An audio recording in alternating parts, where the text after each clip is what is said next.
Dice la Escritura que en los días de Elí la gloria de Dios se fue de Silo, se fue de ese lugar donde había permanecido entre hombres, dice la Escritura.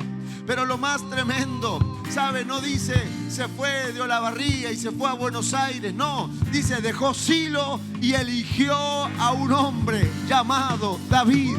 Eligió a David, eligió a David.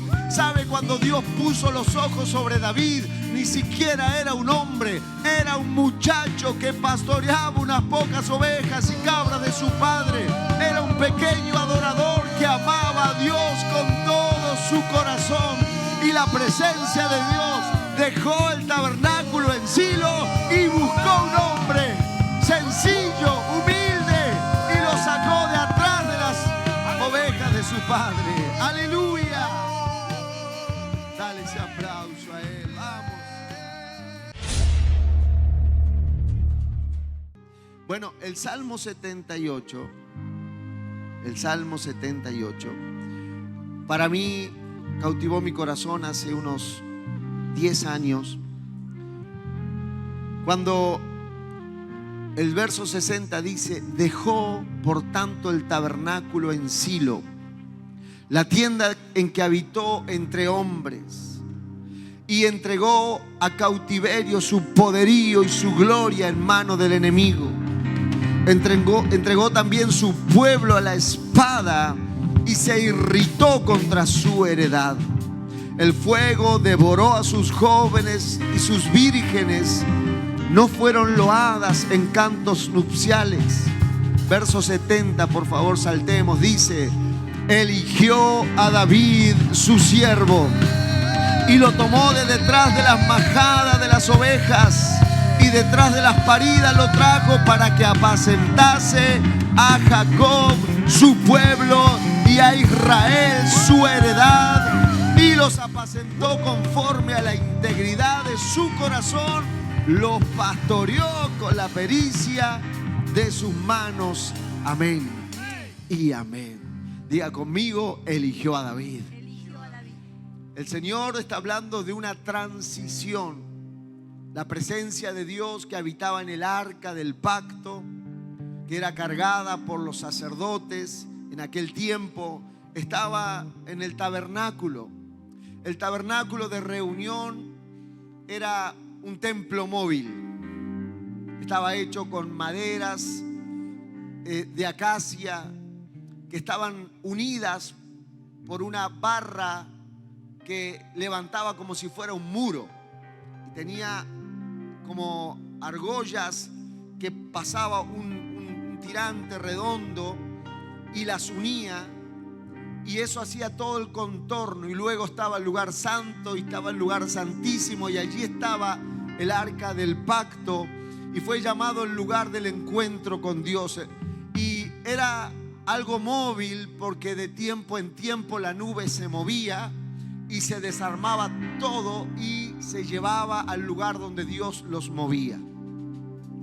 El tabernáculo en Silo ya estaba establecido en ese lugar, y en esos días donde el tabernáculo en Silo, que nombra la Biblia, había un sacerdote con su familia. El sacerdote se llamaba Elí.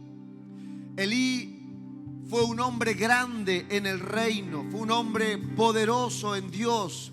De hecho, el nombre Elí significa alto o elevado, pero no alto de altura, no alto de decir, uy, este es alto.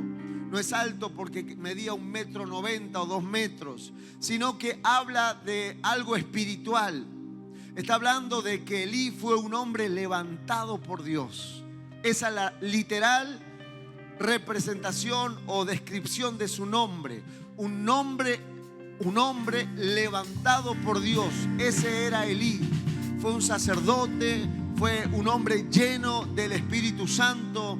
También ocupó cargo de juez de la nación durante 40 años, dice Primera de Samuel capítulo 4. Fue un hombre tremendo, un hombre que Dios lo usó de una manera poderosa. Pero también nos dice la Biblia, mejor dicho, Dios es tan maravilloso que cuando habla de gente grande que le pasaron cosas, no deja ver muchas veces lo que le pasó. Sí nos muestra la consecuencia. No dice qué le pasó, pero da a entender algunas cosas. Pero dice que en los días de Primera de Samuel, capítulo 3, ya se había perdido la unción. Se había perdido la visión. Dice la Escritura, literalmente no había revelación frecuentemente. Se había perdido esa unción que lo caracterizaba. Era un hombre de unción, era un hombre de revelación, era un hombre elevado por Dios, levantado. Se lo conocía por lo que Dios le había dado. Pero dice en el capítulo 3 de Primera de Samuel, les pasé todo el texto allí, pero no lo pongan todo porque es muy largo, son 12, 15 versículos. Dice que ya no había visión, la visión se había alejado de ellos. Ya no había con frecuencia cultos ungidos, ya no, la presencia de Dios ya no hacía lo que hacía antes. ¿Sí? En otras palabras, se había apagado el fuego, se había alejado la unción. La Biblia no da muchos datos de qué le pasó a Elí. La Biblia da algunos errores que él cometió, que no dice que por eso ya no estaba la gloria, pero por ejemplo dice que él no corregía a sus hijos. Él dejó que sus hijos se portaran de manera pecaminosa.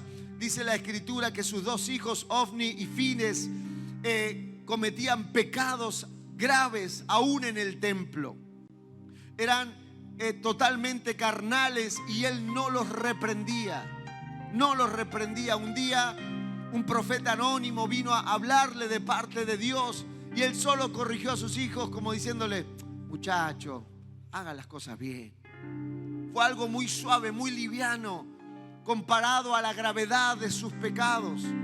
Dice la Escritura, no los estorbó. Mire qué tremendo, no los estorbó. Y esta paréntesis en la palabra es una tarea que tenemos los padres, con una responsabilidad que Dios nos da cuando vemos a nuestros hijos que están pisando, saliéndose del camino. Dice la Escritura que uno de los errores que cometió Elí como padre, ya no como sacerdote solamente, sino como padre, es no estorbar. Mire qué tarea, estorbarle el pecado a tus hijos, estorbarle sus malos caminos, estorbarle sus pasos, sus decisiones. Es una tarea y es una responsabilidad de nosotros como padre. Tener límites en casa, poner frenos en casa y enseñarle en casa que como hay muchos sí, también hay no. No nos gustan los no, ¿verdad? Pero a los hijos hay que enseñarles en casa los no, porque no ganamos nada con todo sí, porque a veces yo he visto a los padres que dicen: bueno, pastor, pero yo no tuve nada. Bueno, pero estás criando un monstruito que cuando salga a la calle se va a encontrar con todos los no juntos, porque allá afuera hay muchos no. Y la responsabilidad nuestra es enseñarles. Y me gusta la palabra, Elí no estorbó a sus hijos. Y en nuestra responsabilidad a nuestros hijos estorbarles. En nuestra responsabilidad ahora a nuestros nietos, cuando le veamos cometer errores, estorbarles, salirle al encuentro. Aunque duela en el momento, un día lo van a agradecer, un día van a decir: gracias papá, gracias abuelo, porque me corregiste, me dolió. En el momento no lo entendí, pero me hizo bien. Mi papá sabía estorbarme. Mi papá era el zorro de aquel momento. No sacaba la espada, sacaba el cinto, hacía. Una velocidad tenía mi papá para corregir a 4 Ortegas. Imagínense 4 Ortegas en escalera. Así que mi papá sabía estorbarnos. Y gracias a esas correcciones pudimos tener temor de Dios. El temor de Dios se enseña en casa. El temor de Dios se enseña con el ejemplo. El temor de Dios se enseña mostrándole uno el ejemplo a los hijos de temor de Dios, de respeto. ¿Cómo podemos esperar? Le hablo a familias que a veces pierden eso. ¿Cómo podemos esperar que nuestros hijos teman a Dios Cuando nos escuchan a veces a nosotros murmurar de las autoridades, de los pastores, de los hermanos, ¿cómo podemos esperar que el día de mañana esos hijos que hoy son chiquitos pero escuchan nuestras murmuraciones en casa, nuestras palabras, nuestras groserías, cómo podemos esperar que ellos tengan temor de Dios en la vida, en su vida, cuando nos ven a nosotros no tenerlos? Cuando nos ven a nosotros tener una vida en casa y otra vida en la iglesia. Cuando nos ven en casa tener un vocabulario ordinario, grosero, deshonesto, palabras en expresiones. ¿Cómo podemos esperar que ellos tengan temor de Dios? Elí, uno de los errores graves que cometió, por eso sus hijos no pudieron estar en el ministerio, no pudieron permanecer allí, fue que no los estorbó. Padre, tenemos que aprender, porque estamos hablando de alguien que perdió la unción. Estamos hablando de alguien, mire cómo la familia tiene que ver también en la unción. Estamos hablando de alguien que no estorbó a sus hijos, que no los corrigió. Siempre lo cuento y lo voy a contar. Nuestros hijos se fueron a Colombia a los 18 años. Hasta los 18 años pasaban y nos dejaban la tableta y el celular en la mesa de luz. Yo le decía, porque como dijo el viejo Ortega, la noche se hizo para... se lo dijeron a Mario acá, 18 años, 17 años. Papá, 17 años, la tableta, el celular, pasaban y lo dejaban en la mesa de luz. En la mesa de luz. Sáquele el telefonito a su hijo, a ver cómo le va la noche. Bueno, eso es estorbarlos. Eso es estorbarlos. Eso es estorbarlo. Hágalo. Quiere tener hijos que sirvan a Cristo, quiere tener hijos que marquen una diferencia, que la presencia de Dios no se vaya sobre ellos. Estórbelos. Estórbelos, sea un tropiezo para sus pecados, sea un tropiezo para que no hagan lo que quiera. Eso es lo que no hizo Elí. No dice la Escritura, que no lo relaciona literalmente, pero lo une. Él habla de ese error de Elí. Y dice la Escritura que en los días de Elí la gloria de Dios se fue de Silo. Se fue de ese lugar donde había permanecido entre hombres, dice la Escritura. Pero lo más tremendo, ¿sabe? No dice se fue de Olavarría y se fue a Buenos Aires. No, dice dejó Silo y eligió a un hombre llamado David. Eligió a David. Eligió a David. ¿Sabe? Cuando Dios puso los ojos sobre David, ni siquiera era un hombre, era un muchacho que pastoreaba unas pocas ovejas y cabras de su padre. Era un pequeño adorador que amaba a Dios con todo su corazón. Y la presencia de Dios dejó el tabernáculo en Silo y buscó un hombre sencillo, humilde, y lo sacó de atrás de las ovejas de su padre. ¡Aleluya! Dale ese aplauso a él. Vamos.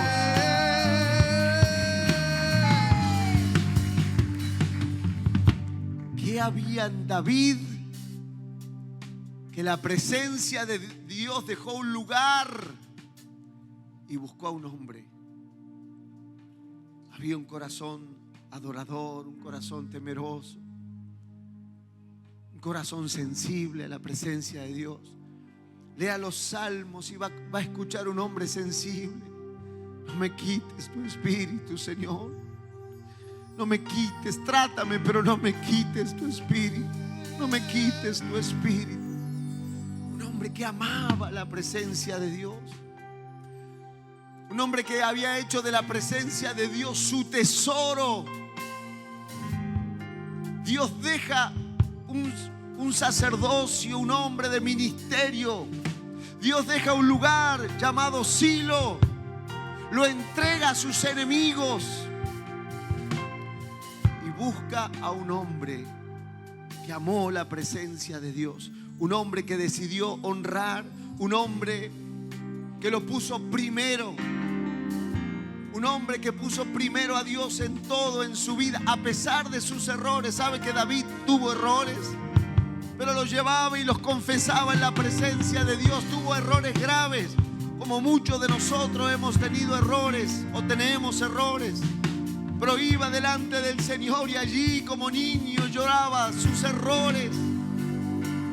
Mis hermanos, tenía un corazón sensible, humilde ante Dios, quebrantado ante Dios.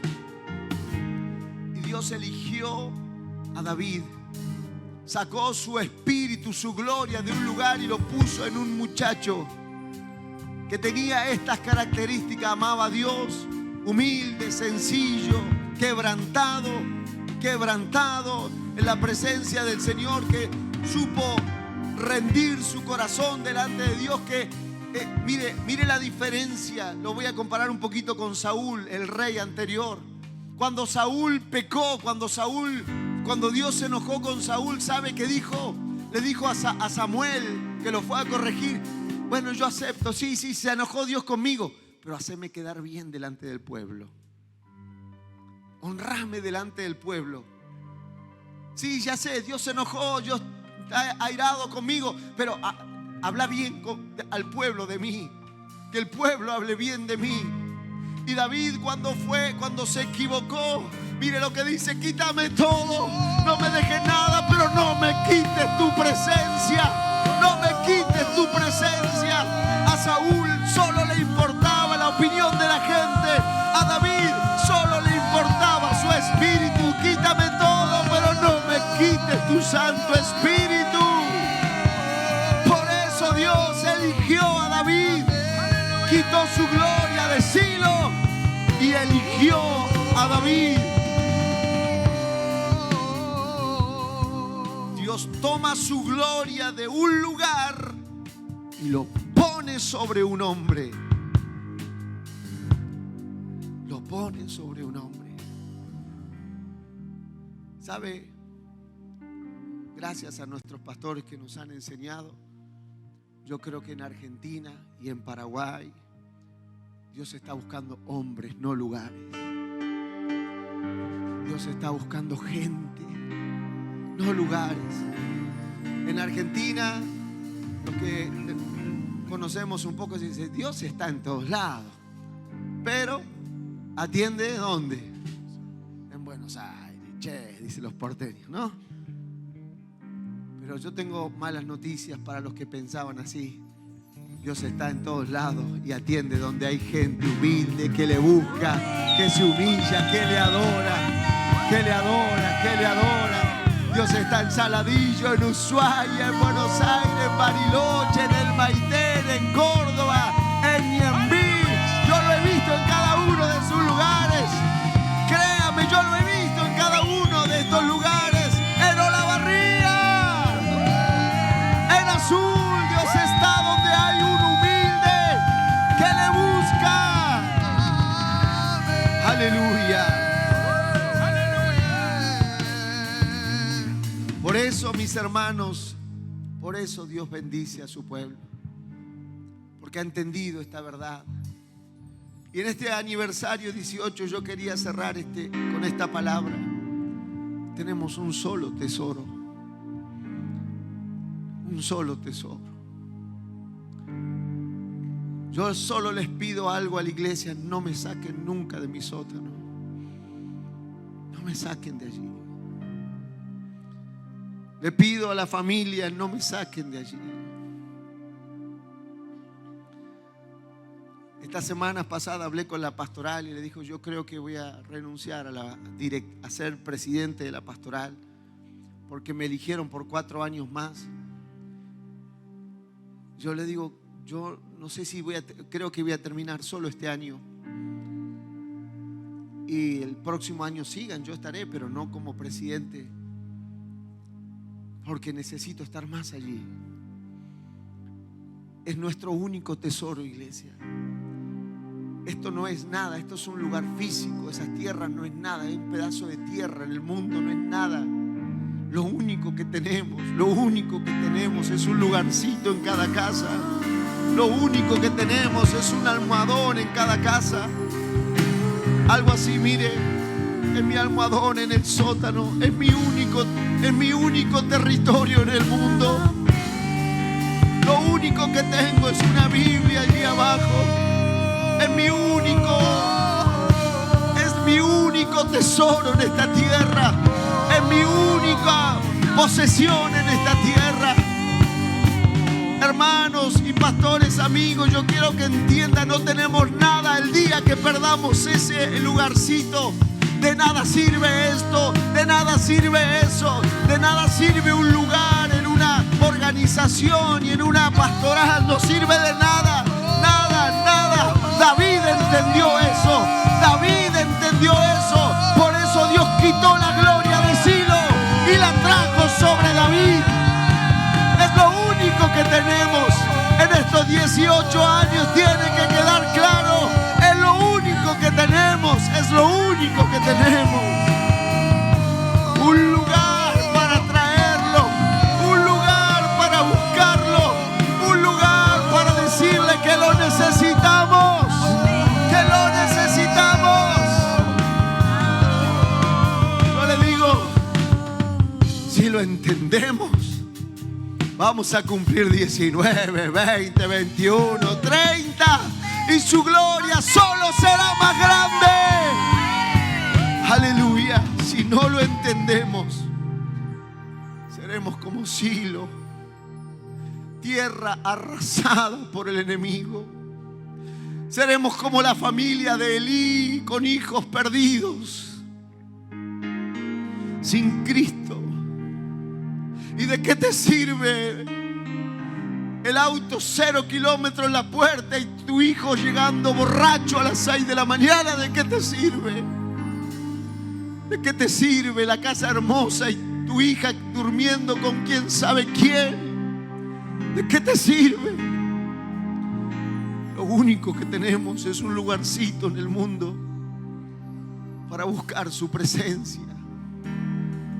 Es lo único que tenemos, iglesia. Lo único, el único tesoro de esta iglesia, que hemos aprendido esto. Y si lo podemos abrazar, lo veremos pasar a la próxima generación, si Cristo no viene antes. Y a la próxima generación, si Cristo no viene antes. A veces dejo bajar a mis nietos al sótano. Y Enoch, tengo una gigantografía que se ve en los devocionales, están mis pastores y nosotros abajo. Y él agarra, va allí y los abraza así, a la pared. Y Jeremías lo levanta y le da un beso al pastor, le da un beso a la pastora. Yo me da una risa, pero son sus pastores.